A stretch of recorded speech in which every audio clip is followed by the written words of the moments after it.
이제 최선을 다하셨습니까? 오늘 말씀 7절의 주제는 완전한 제사는 하나님의 뜻을 온전히 행하시는 데 있다라고 하는 주제를 삼습니다. 예수 그리스도는 분명히 우리에게 밝히고 있습니다. 이 두루마리 책은 율법입니다. 모세령 율법을 이시하는데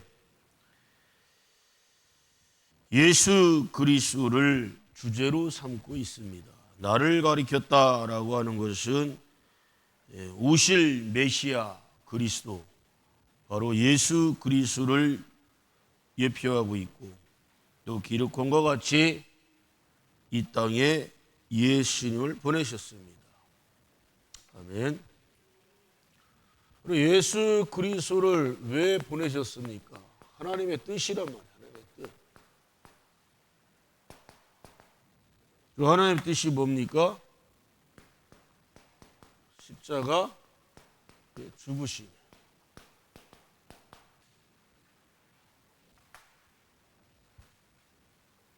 이 뜻을 예수님은 결론적으로 말씀드리자면 완전하고도 완벽하게, 온전하게 이행하신 줄 믿습니다. 중요한 것은 완벽하게 우리 사람의 몸으로 100% 인간의 몸으로 오신 거 맞고, 그래서 예수님은 금식하실 때 배고픔, 고통, 아픔 그대로 다 체험하셨고, 그리고 십자가를 지시는데 생애를 시작하시는데 그냥 하시지 아니하시고 철저하게 뭘로 준비를 하셨다? 기도로 준비하셨다. 기도로. 그래서 예수님은 기도 외에는 이런 이유가 나갈 수 있다 없다? 없다라고 단호하게 말씀하셨어요. 기도한 만큼 역사가 나타납니다. 기도한 만큼. 또 기도한 것은 우리가 받을 줄로 믿고 기도하는 게 아니라 받은 줄로 믿고 기도하는 것이다. 아멘. 또 하나님의 응답, 하나님의 뜻은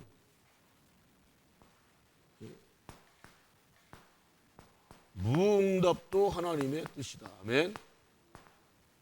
또 먼 훗날 응답도 하나님의 뜻이고, 곧응답, 즉시 응답하는 것도 하나님의 뜻이다. 이 무응답은 왜 무응답일까 생각해봐요. 여기에 많은 사람들이 하나님이 나를 사랑하네, 사랑하지 않네 하면서 원망불평을 해요. 내가 하나님께 간구한 기도 제목이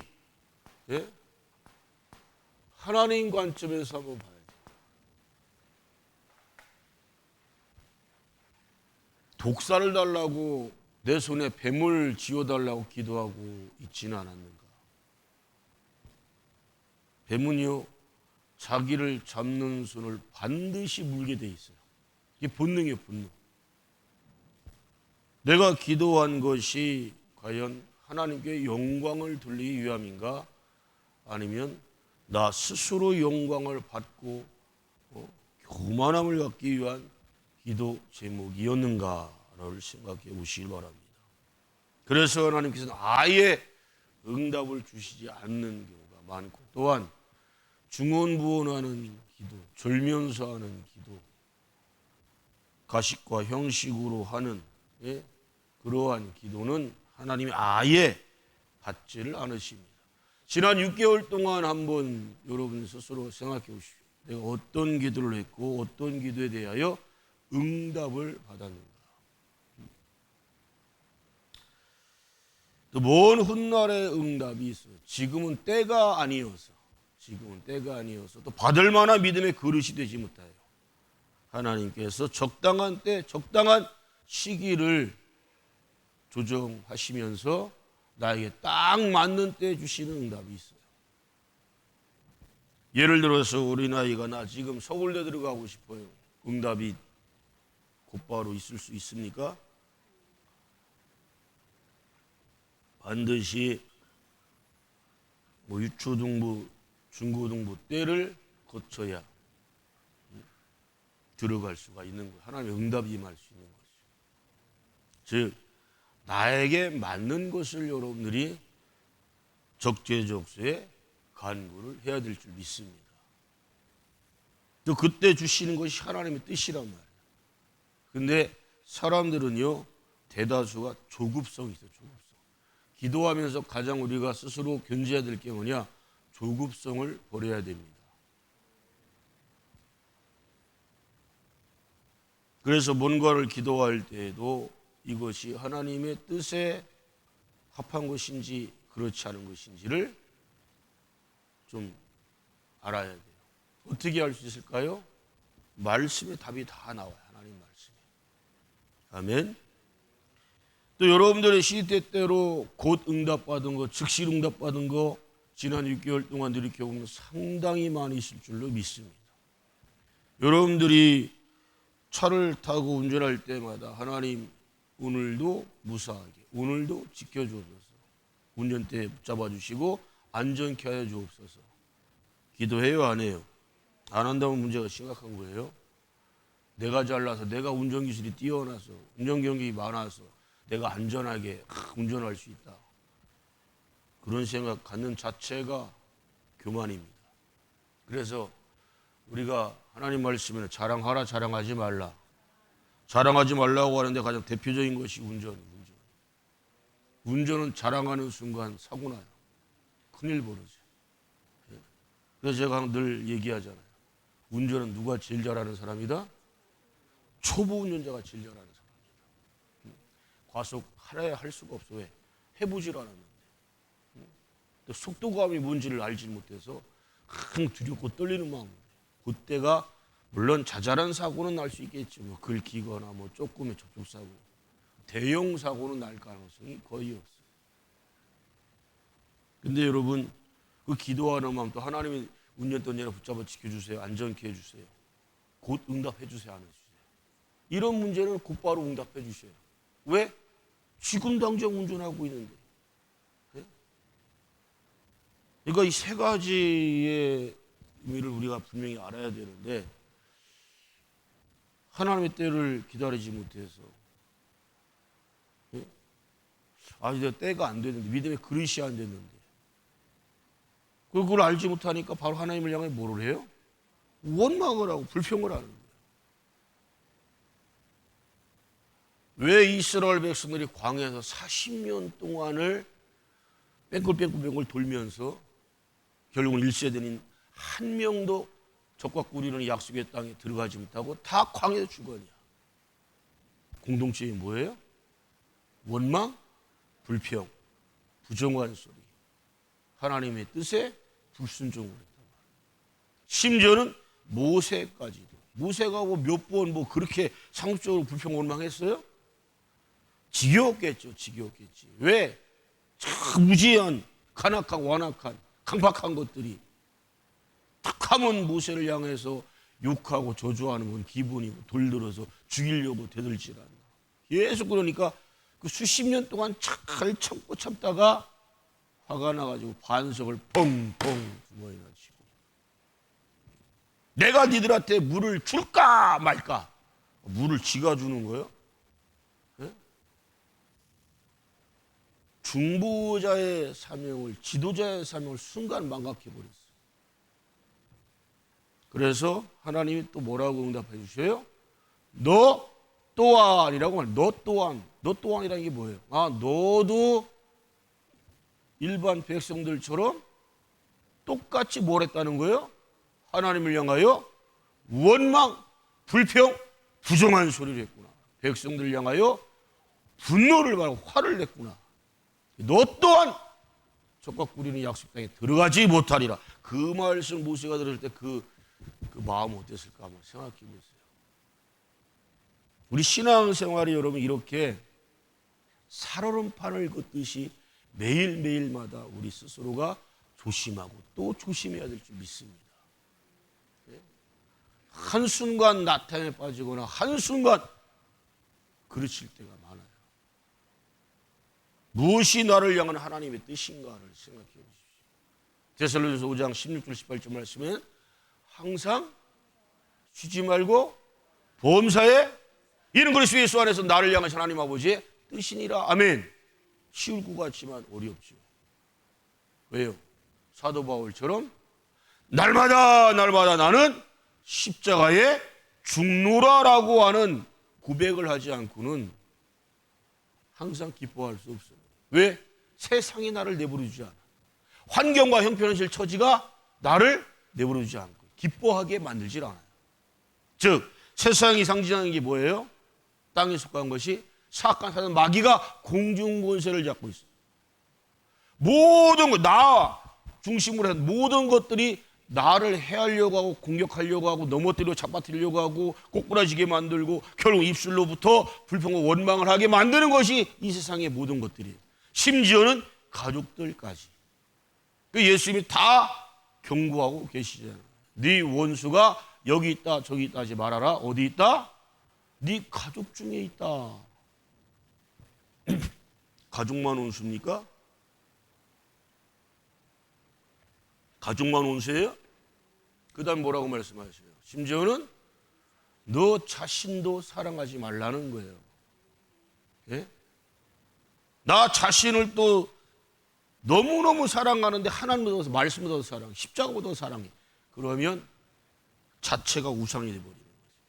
지금 시대가 여러분 2000년 전에 말씀하셨는데 그 말씀이 그대로 너무도 자기를 사랑하는 시대에 우리 살고 있어요. 이기적 중심. 자식 솔직히 왜 안 낳아요? 왜 안 낳아요? 자기 삶이 중요하다는 그게 최고 목적이에요. 자기 삶. 애들 계속 낳다 보면 내 삶을 애 키우는 데만 평생 쏟아부어야 되냐. 그게 여러분 우리에게 주어진 숙명이고 운명이에요. 그래요 안 그래요? 선악과 따먹은 결과가 뭡니까? 남자한테는 어떤 형벌을 줬어요? 평생 동안 밖에서 열심히 일하는 게 가장들의 사명이고 하나님이 주신 선악과에 대한 보응입니다. 그럼 여자들한테는 어떤 형벌을 줬어요? 평생 동안 남편을 머리로 삼고 해산하는 고통을 줬단 말이에요. 즉 철저하게 자식을 낳고 자식을 기르면서 살아가는 것이 우리 여성들에게 주신 하나님의 선악과를 따먹은 보응이에요. 이거를 여러분 이 질서를 파괴하려고 하면 안 돼요. 예? 왜 그렇게 살아야 되냐? 말씀에 다 나와 있잖아요. 하나님의 뜻은요 말씀대로 살아가는 게 하나님의 뜻입니다. 예? 이게 참 답답하다니까. 그래서 우리나라가 지금 이거 보통 심각한 문제예요. 그렇게 똑똑한 유심히 일하는 사람도요 생육하고 번성하고 땅에 충만하라 그 말씀을 절대 알지를 못해. 왜 굳이 자식들을 많이 낳아서 인구가 많아지는 게 그게 꼭 국가에 뭐가 좋은 거냐. 뭐 덴마크나 뭐 유럽에 있는 그런 나라들을 비교하면서 걔네들은 뭐 500만 명밖에 안 되는데도 잘 산다 어쩌고저쩌고 헛소리하고 있어요. 뭘 잘 살아요. 잘 살기는. 예? 이대로 가면 여러분 대한민국 없을 것 같아요. 유럽도 다 없어져요. 왜? 이슬람한테 정복당하게 돼 있어요. 이슬람이 여러분 하나님 말씀에 정말 잘 순종하는 게 뭐예요? 힘 닿는 데까지 아기를 계속 낳습니다. 근데 걔들은 아주 더럽고 추악한 계산을 하고 있죠. 전 세계를 인구로서 이슬람 수를 최고 많이 늘려가지고 종교적으로 이슬람으로 통합하겠다고 하는 더럽고 추악한 계획을 갖고 있고 실제로 지금 실행을 하고 있어요. 그런데 걔네들이 모르는 게 있네. 하나님 말씀은 다 예언인 줄 믿습니다. 말씀에 보면 이삭의 후손과 누구의 후손? 이스마엘의 후손이 어떻게 된다고요? 원수가 되고 또 이스마엘의 후손은 세계 모든 민족의 뭐가 된다고 그랬어요? 원수가 된다고 그랬어요. 그것도 하나님의 뜻인 줄 믿습니다. 왜 원수가 될까요? 너는 태어날 때부터 불의한 놈으로 태어났어. 그 말씀이 아니잖아요. 하나님 말씀에 불순종했고 가정적이지 않고 예배 중심이 아니고 밖에 나가서 호랑망탕하면서 한량처럼 사는 걸 좋아하고 사냥을 좋아하고 즐기는 걸 좋아하고, 그러다 보니까 이방여인 만나는 거 좋아하고, 우상 숭배하는 거 좋아하고, 그러니 하나님께서 원수로 여겨버리시는 거예요. 할렐루야. 너는 장자가 못돼. 그것도 하나님의 뜻이잖아요. 명령이잖아요. 기분 나쁠 수 있어요. 화가 날 수 있어요. 그러나 하나님이 정하신 거니까, 하나님의 뜻이니까 어떻게 해야 돼요? 받아들이고 순종할 줄 알아야 되는 거예요.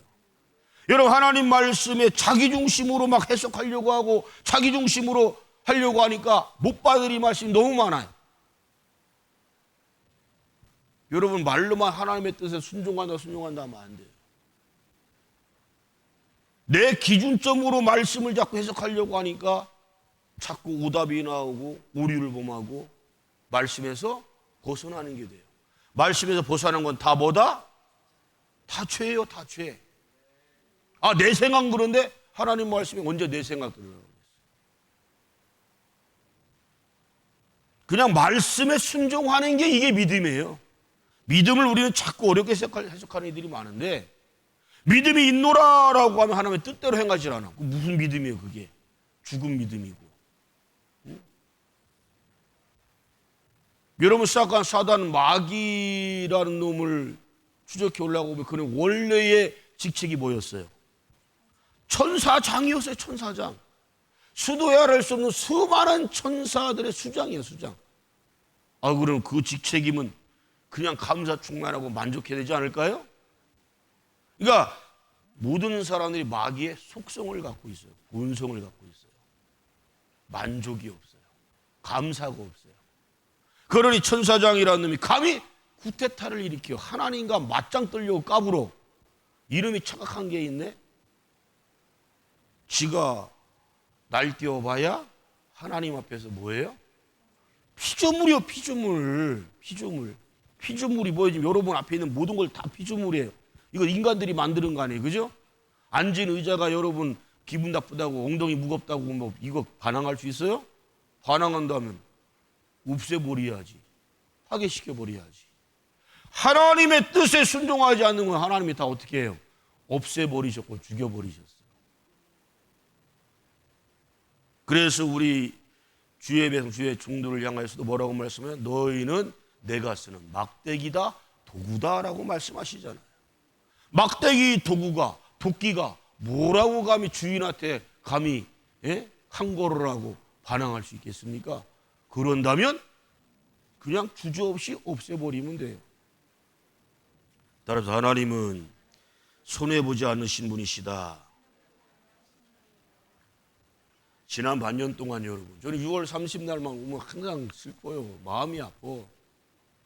부족한 정이 이럴진데 삼일체 하나님, 전능하신 하나님 보실 때 우리를 향해, 나를 향하여 어떤 마음을 갖고 계실까 생각해 보세요. 내 너를 위하여 몸버려 피 흘려 예수의 피가스도를 산바가 됐는데, 근데 우리는 하나님 앞에 우리 십계명의 말씀, 성대 5대 의무를 추려서 보실 때 하나님의 뜻에 그렇게 순종하는 삶을 살았는가 생각해 보십시오. 뭐 때문에? 여러분, 예배는 환경 따라서 예배 드리는 게 아니에요. 형편 따라 예배 드리는 게 아니에요. 그때마다 다른 게 예배가 아니에요. 예배는 언제나 같아야 돼요. 어떤 예배? 신령과 진정에 산 예배 드려야 되는 거예요. 거룩한 예배 드려야 되는 거예요. 하나님 연락받으신 예배를 드려야 돼. 아유, 전염병이 창궐하기 때문에요.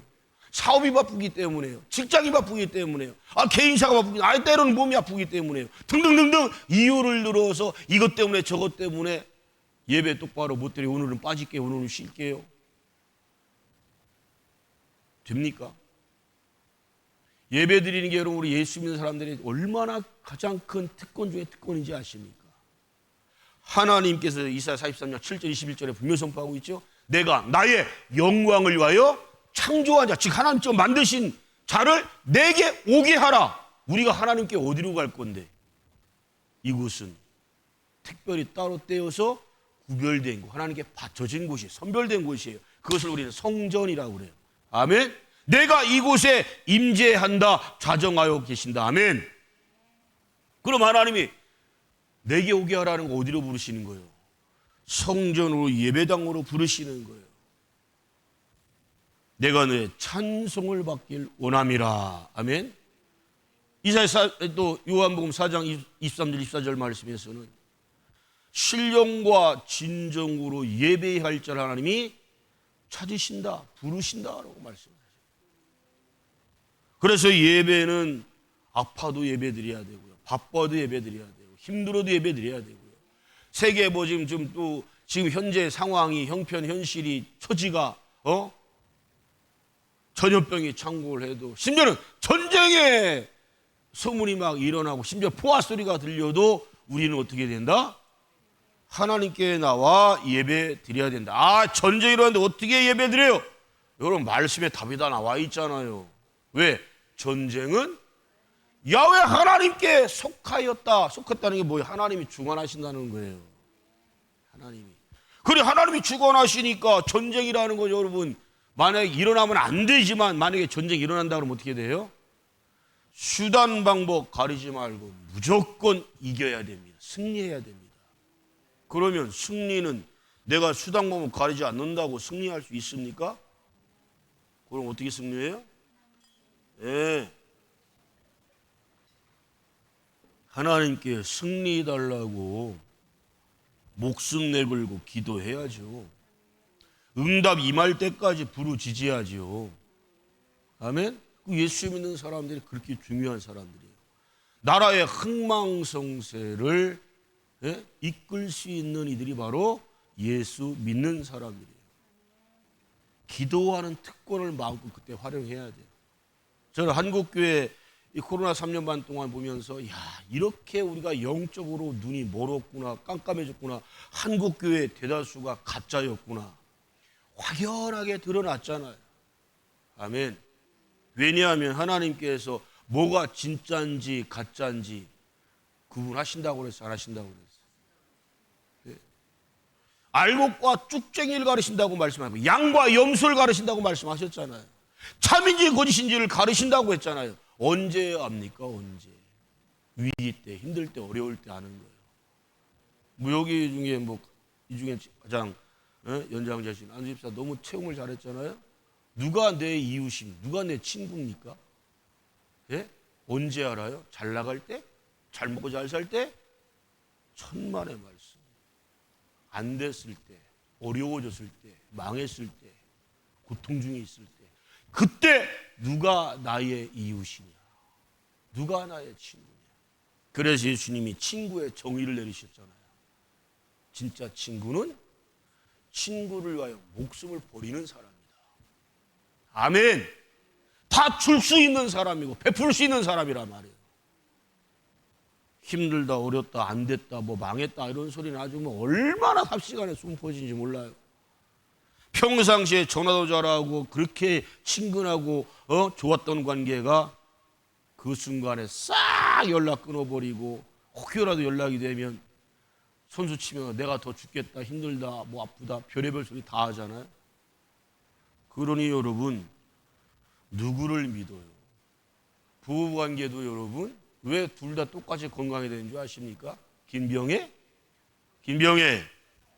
효자 없다듯이 둘 중에 하나가 계속 아파봐요. 한 사람은 건강, 한 사람 그 관계 깨져버려요. 웬만하면.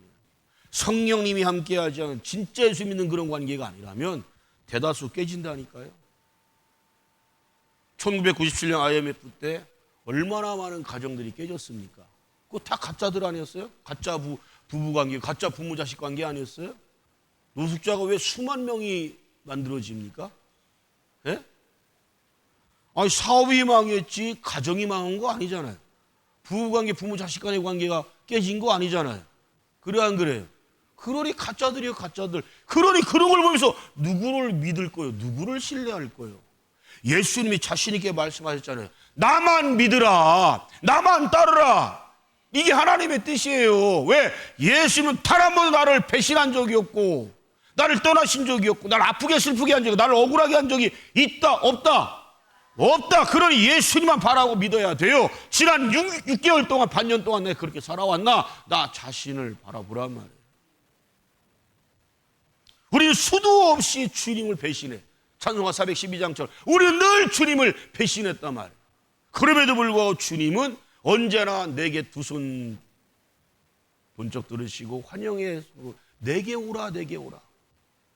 아이고 나는 죄가 많아서 못 가요. 그게 얼마나 교만의 발로입니까? 예수님은 죄인을 위하여 오신 줄 믿습니다. 죄를 지었으니까 오라는 거예요. 예수님이 다 사해 주시려고.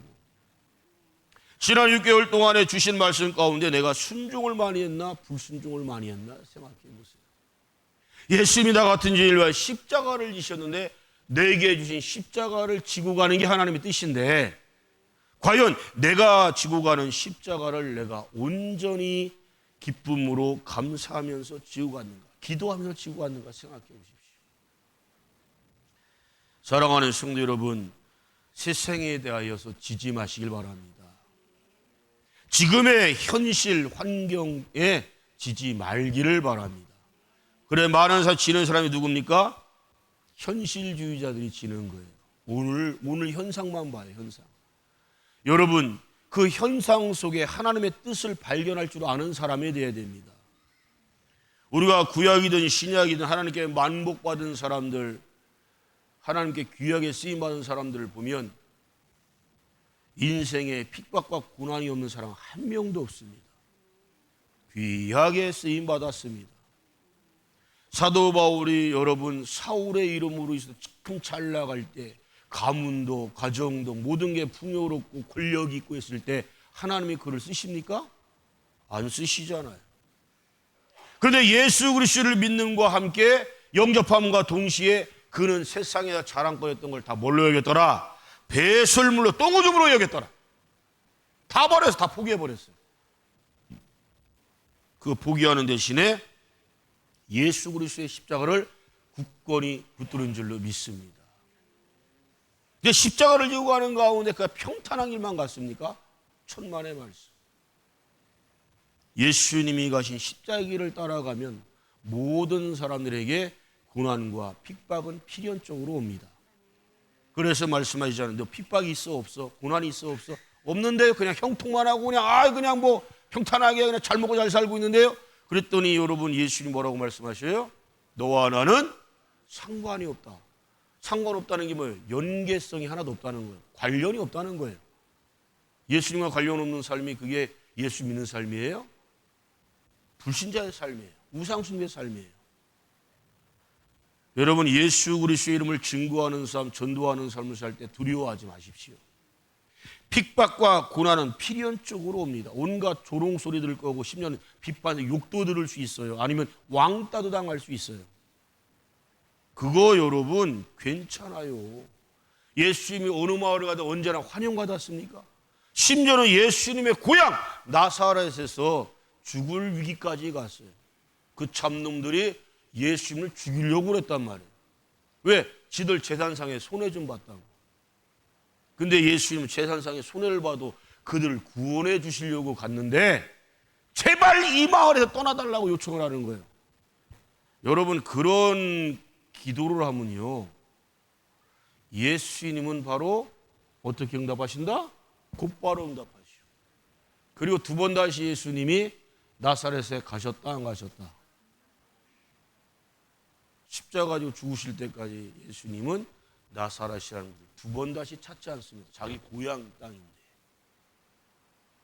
육의 모친과 동생이 있는 곳인데 두 번 다시 거길 가지 않습니다. 사랑하는 성도 여러분, 오히려 핍박받는 것, 고난받는 것을 기뻐하시길 바랍니다. 왜 기뻐하냐? 예수님이 받으신 것을 여러분들이 최소한 10,000분의 1이라도 체험하고 있다면 여러분 살아있는 성도라고 하는 분명한 사실이에요. 사실. 아멘. 증거를 여러분들이 나타나고 있는 거예요. 오늘 말씀 여기까지 전하는데 내가 하나님의 뜻에 정말 기뻐하면서 즐거워하면서 6개월 동안 지난 반년 동안 살았는가 생각해 보시고 살지 못했음에도 불구하고 이렇게 6개월 동안 이만큼의 강건함으로 지켜주시고 보호해주시고 함께 하셨다고 하는 돌아오는 주님의 날 가족 수대로 맥주 감사할 때 마음과 정성을 담아서 주님 앞에 감사 온전하게 드리시고 사업장은 내 이름을 드리시고 직장인들도 드리시고 해서 남은 하반기 동안에 하나님 주시는 충만한 만복을 다 받아 누리시기를 예수 그리스도 이름으로 축원합니다. 로마서 5장 19절, 고린도후서 5장 21절, 히브리서 4장 15절, 7장 26절, 베드로전서 1장 19절, 2장 22절 기도합니다.